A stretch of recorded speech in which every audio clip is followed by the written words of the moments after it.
बिस्मिल्लाहिर्रहमानिर्रहीम अस्सलामुअलैकुम। उम्मीद है आप सब खैरियत से होंगे। बहुत बहुत शुक्रिया आपके काइंड फीडबैक्स का। पिछले लेक्चर में हमने डिस्कस किया था मैकेनिकल वेव्स और उनकी टाइप्स को। आज का जो लेक्चर है वो भी बहुत इंपॉर्टेंट है और ये शॉर्ट क्वेश्चन से रिलेटेड है। आज के जो लेक्चर के अंदर हम डिस्कस करने वाले हैं वो सेकंड्स पेंडुलम होगा और सेकंड पेंडुलम के बाद जो है वो दूसरे नंबर पे आती है हमारे पास एक वेव इक्वेशन, जिसको बोला जाता है v is equals to F lambda. तो ये दो शॉर्ट क्वेश्चंस हैं, बहुत इंपॉर्टेंट है। सेकंड्स पेंडुलम से जो शॉर्ट क्वेश्चन लिया जाता है वो ये होता है कि डिफाइन सेकंड्स पेंडुलम, या फिर कहा जाता है what is the frequency of the seconds pendulum. तो आज हम उसको डिस्कस करने वाले हैं। तो सबसे पहले देखिएगा भाई, सेकंड्स पेंडुलम क्या होता है। हम डिफाइन करते हैं सेकंड्स पेंडुलम। हम कहते हैं एक ऐसा पेंडुलम जिसका टाइम पीरियड 2 सेकंड्स के इक्वल होता है, ऐसे पेंडुलम को हम कहते हैं सेकंड्स पेंडुलम। अब यहाँ इस डेफिनेशन के अंदर हमें एक बात तो पता चल जाती है, और वो क्या है? वो हमें पता चली कि सर आपने खुद बोला है कि सेकंड्स पेंडुलम एक ऐसा पेंडुलम होता है जिसका टाइम पीरियड 2 सेकंड्स के इक्वल होता है। तो शॉर्ट क्वेश्चन में पूछा जाता है वो टाइम पीरियड नहीं है, बल्कि कहा जाता है फ्रीक्वेंसी बताएं कि सेकंड्स पेंडुलम की फ्रीक्वेंसी क्या होगी। तो बहुत आसान है, हम पहले से जानते हैं एक बात, क्योंकि हमने डिफाइन तो कर दिया था फ्रीक्वेंसी को पहले से ही। कुछ लास्ट लेक्चर्स थे जिसके अंदर हमने फ्रीक्वेंसी, वाइब्रेशन, टाइम पीरियड और एम्पलीट्यूड इन चीज़ों को डिफाइन किया था। अगर किसी बच्चे ने वो मिस कर दिया है भाई, पहले आप इस तरह करें कि वो लेक्चर्स जो हमने डिलीवर किए थे पहले वो ले लें, फिर वो यहाँ हमारे साथ इस लेक्चर में आके जुड़ सकता है। तो अगर चैनल पे नए हैं तो चैनल को सब्सक्राइब भी कर दीजिएगा और बेल आइकन को भी प्रेस कर दीजिएगा।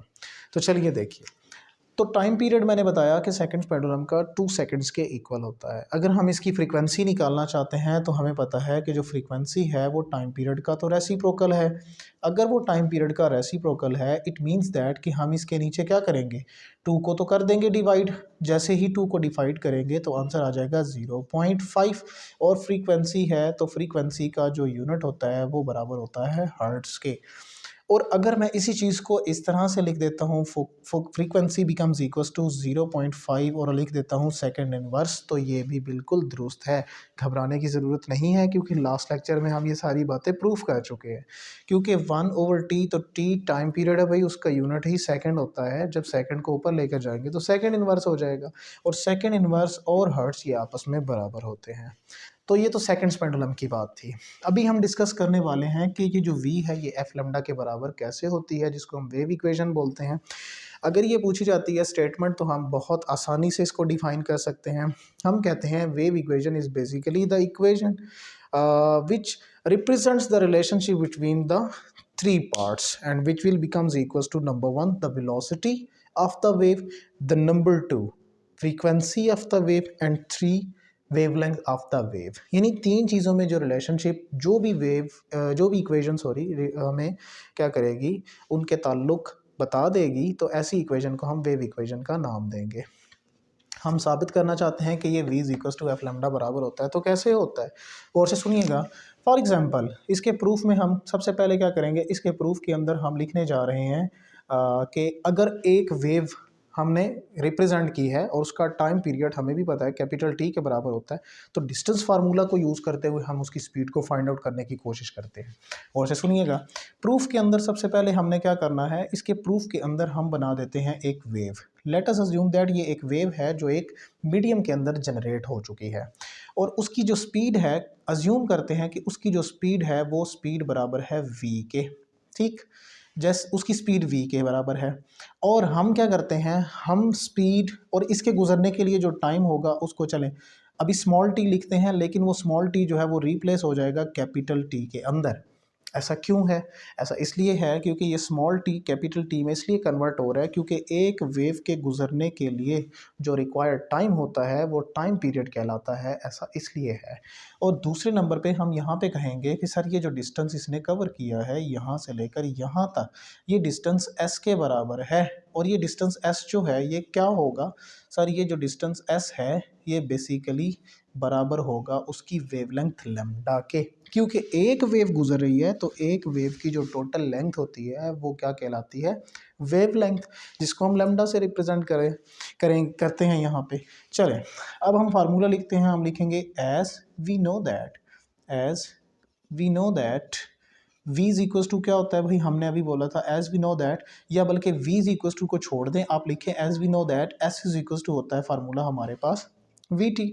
तो s किस कौन सा डिस्टेंस है सर, वो तो वेवलेंथ के बराबर है, क्योंकि पूरी एक वेव पास हो रही है तो डिस्टेंस तो वेवलेंथ के बराबर, तो लैम्डा हमने यहाँ पे रिप्रेजेंट कर दिया। स्पीड जो है उसको v से लिखेंगे एज इट इज़। t को हमने कहा था वो कैपिटल T में कन्वर्ट हो जाती है। रीज़न क्या है सर, एक वेव गुजर रही है, एक वेव के गुजरने के लिए रिक्वायर्ड टाइम पीरियड कहलाता है। तो यहाँ पे टाइम पीरियड t जो है वो मल्टीप्लाई उधर जाएगा तो डिवाइड हो जाएगा, तो वो आ जाएगा lambda divided by capital T becomes equals to v। और अब हम क्या करेंगे, एक बात का तो हमें पहले से अंदाज़ा है, v बिकम्स इक्वल्स टू हम लिख देंगे लैम्डा, और लैम्डा के साथ क्या चीज़ मौजूद है, उसके बटे में t है। इट मीन्स दैट अगर मैं उसको 1/t लिखूं, बात तो फिर भी दुरुस्त है, क्योंकि लैम्डा 1 से मल्टीप्लाई होने के बाद लैम्डा ही रह जाएगा, डिवीजन में t आ गया। ऐसा क्यों किया गया है भाई, ऐसा इसलिए है क्योंकि हमें पता है 1/t, वो देख लीजिएगा कि वो रेसिप्रोकल होता है किसका, फ्रीक्वेंसी का।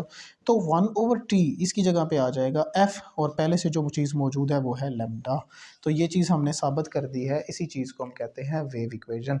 इंशाल्लाह नेक्स्ट लेक्चर्स के अंदर हम और भी जो पेपर पॉइंट ऑफ व्यू से इंपॉर्टेंट शॉर्ट क्वेश्चंस हैं उनको कवर करने वाले हैं। और अगर आपने पिछले लेक्चर्स नहीं देखे तो भाई लाजमी देख लीजिएगा, क्योंकि उनके अंदर हमने बहुत सारी चीज़ों को कवर किया है, जिसमें बहुत इंपॉर्टेंट शॉर्ट क्वेश्चंस भी हैं और लॉन्ग क्वेश्चंस भी हैं। तो इंशाल्लाह नेक्स्ट लेक्चर में हम आपके लिए मज़ीद कुछ नए शॉर्ट क्वेश्चन जो पेपर पॉइंट ऑफ व्यू से इंपॉर्टेंट होते हैं उनको डिस्कस करेंगे। तब तक के लिए हमें दीजिए इजाज़त। अल्लाह हाफिज़।